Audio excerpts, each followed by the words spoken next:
Kayo po ba mga bossing ko ay maraming pangarap sa buhay at na-issue ito na very smooth na makamtan? Asya, subukan nyo po ito mga bossing bukod sa sipag at tiyaga, double time sa pagkayod, humingi ng gabay sa mahal na Panginoon ay subukan nyo po itong magic powder natin ito.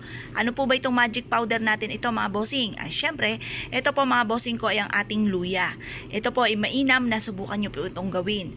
Kung kayo po mga bossing ko ay walang luya at meron kayong magic powder, gamitan nyo ito ng magic powder po natin ng luya.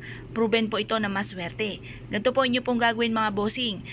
Ito po, humarap ka sa may silangan na hawak itong ating powder. Ngayon po mga bossing, kasi minsan kapag mga buong luya ang ating gamit, pero pwede rin naman yon buong luya inyong gamitin kung meron po kayong buong luya at wala kayong powder.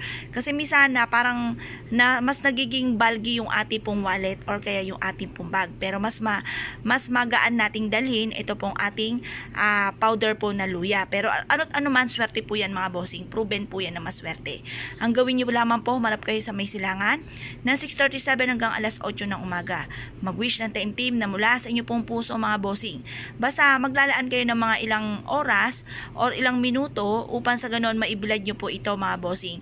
At ito po saka po ninyo gagawin ang mga nararapat nating gawin kagaya ng paghahaplos sa ating pong bag, ganoon din po sa ating pong pitaka, mapaloob at mapalabas. Pero ipapagpag nyo rin po ito sa harapan ng inyong tahanan kasi sayang po yung mga powder na nakalagay po dyan para sa harapan ng ating tahanan, taboy kaagad ang mga kamalasan at welcome ang swerte. Pwede nyo rin po itong ihaplos sa inyo pong lagayan ng pera, sa inyo pong tindahan, sa inyong negosyo, or kaya po ay ibudbud nyo po ito sa harapan ng inyong pong tahanan. Kung never nyo pa po itong hindi nagagawa, subukan nyo po ito. Lalo-lalo na rin po sa main entrance ng inyo pong bahay. Maganda na meron kayong ganito para hindi kayo pasukan ng kamalasan at magtuloy-tuloy ang agos ng swerte at makatipon kayo ng maraming pera. Maraming pera ang darating. Ang luya mga bossing ko ay pinaka-powerful na pang-attract din ng swerte lalo na sa usapin ng pera. Kaya kung kayo pinaniniwala sa mga itong pamamaraan ay lumarga po kayo at subukan nyo po itong gawin at good luck po sa inyong lahat.